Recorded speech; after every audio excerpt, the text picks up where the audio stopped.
Salut à tous, c'est Siramen, nous voici pour la dernière partie malheureusement de Dragon Légende 2. Donc ce que j'espère toper, j'ai regardé, c'est les interactions françaises de la prédiction, 2 crocs de Kritas, il m'en faut 2. La rituelle aussi, il me faudrait aussi à nouveau la rituelle dragon noir aux yeux rouges, ou chevalier aux yeux rouges, je sais plus comment ça s'appelle. Enfin, il me faut pas mal de trucs. Ah bah nickel, il m'a fallu celle-là, la cristalline française de prédiction. Celle-là aussi, cette tétra, je l'avais pas. 4 astrophes du chat noir aussi. Ça, j'en ai plus besoin. Ouh, chevalier légendaire Kritas, donc il me la fallait aussi. Donc avec légende du cœur. On peut l'invoquer qu'avec légende du cœur. C'est une carte de la première édition du dragon de légende. Donc c'est un deck qui a été fait sur 2 ans quand même, c'est assez long pour faire un deck. Et non invoquable spécialement autrement. Vous pouvez cibler une magie, fait bannissez l'al. Lorsque vous pouvez cibler une piège, posez la cible contre. Ah ok, donc c'est à peu près le même effet. Donc on peut bannir carrément tous les magie et pièges sur le terrain gratos. Allez, avec les 3 je pense. Donc celle-là va ici. Donc ils ont complètement craqué sur leurs effets. C'est des gros ouf chez Konami. Mince. Bah je me suis spoil. Hein. Masque Toon. On va garder quand même l'effet pour la fin. Ah voilà, la dernière qui me manquait. Pied-Corma, princesse de la prédiction. Ah bah enfin des toons. On veut des toons. Golem rouage ancien toon. Esprit aux yeux rouges. Et l'aquatrice Arowana qui me manquait. Alors, qu'est-ce qu'il fait, Masque Toon? Petite macro, s'il te plaît.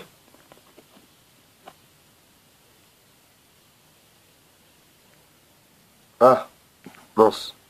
Voilà. Si vous contrôlez monde des toons, ciblez un monstre recto contrôlé pour votre adversaire. Invoquez spécialement un monstre toon depuis votre main ou deck, dont niveau est inférieur ou égal au niveau rang du monstre en ignorant ses conditions d'invocation.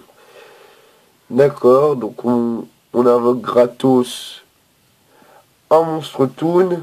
C'est complètement craqué, mais c'est super parce qu'il me la fallait.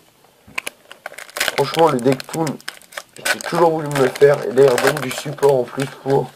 Là, je suis à fond dedans. Ah voilà, Homme des Toons, il m'a fallu une dernière fois. Elle du tyran. Histoire Aquarushima. Rembobinage Toon, il me la refallait. Royaume Toon, carrément. Lorsque cette carte est activée, bannissez face recto 3 cartes du dessus du deck. Le nom de cette carte devient Monde des Toons. Ok, de la zone terrain. Votre adversaire ne peut pas cibler de monstres Toon que vous contrôlez avec des effets de cartes. Si en plusieurs monstres Toon que vous contrôlez vont être détruits au combat ou par des effets de cartes, vous pouvez bannir face verso une carte du dessus de votre deck pour chacun des monstres à la place. C'est plutôt craqué. Moi j'aime bien. Le deck Toon était déjà assez puissant à l'époque parce qu'il attaquait directement, mais là qu'on peut plus cibler. Un dernier golem rouage ancien. Dernière utilisation. La dernière aquatrice tétra qu'il me fallait.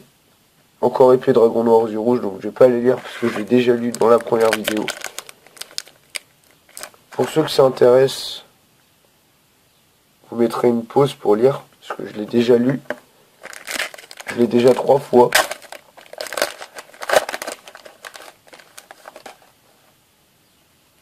Donc, ah bah voilà, rembobinage toon.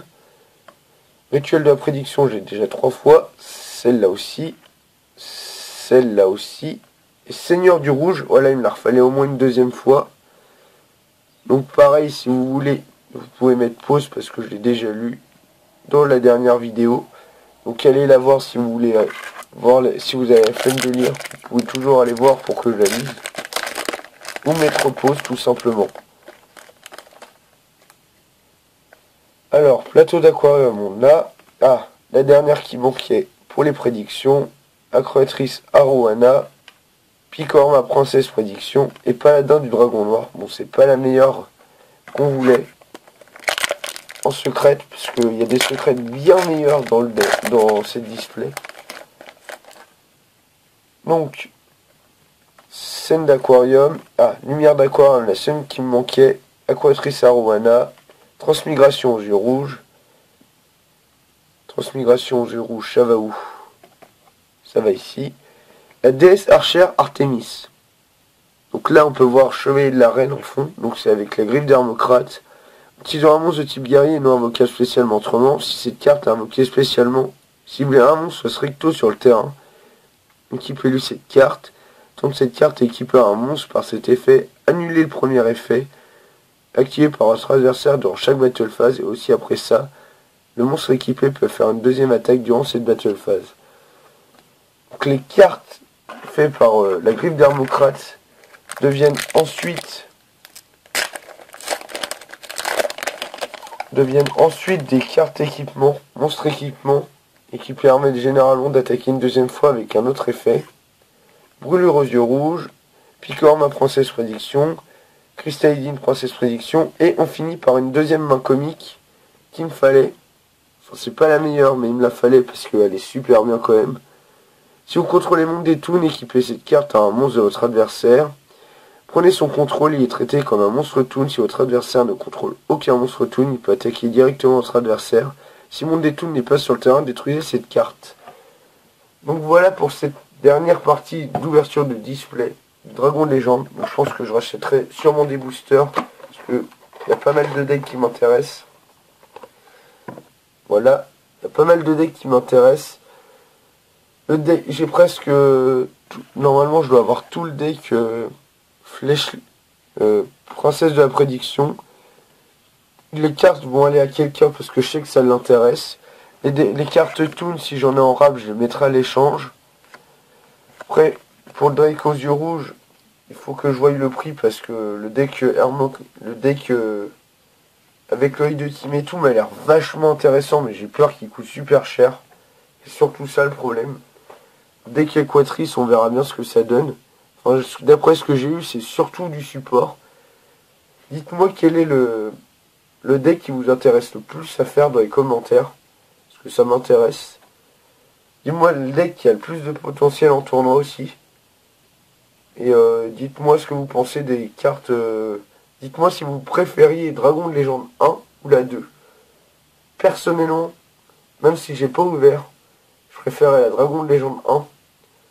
Juste parce qu'ils nous ont sorti des cartes qui étaient du support, mais vraiment comme les mains de feu, mains de glace. Ils nous ont sorti aussi Kouribandi. Ils nous ont sorti aussi Mathématicien. Il n'y avait pas beaucoup de cartes qui étaient genre super utiles pour les tournois. Mais les cartes qui nous avaient sorties, qui allaient dans tous les decks pour les tournois, elles étaient super bien.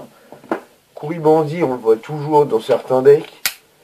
On voit toujours main de feu, main de glace en side, parce que c'est super puissant. Le mathématicien, bah, c'est dans tous les decks, c'est dans les 3/4 des decks du méta.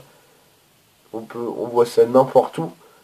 On peut voir ça dans du Shadow, ça peut se faire. On voit surtout ça dans l'Abysse Ardent. Enfin voilà quoi, c'est quand même super craqué. En plus on pioche une carte en prime.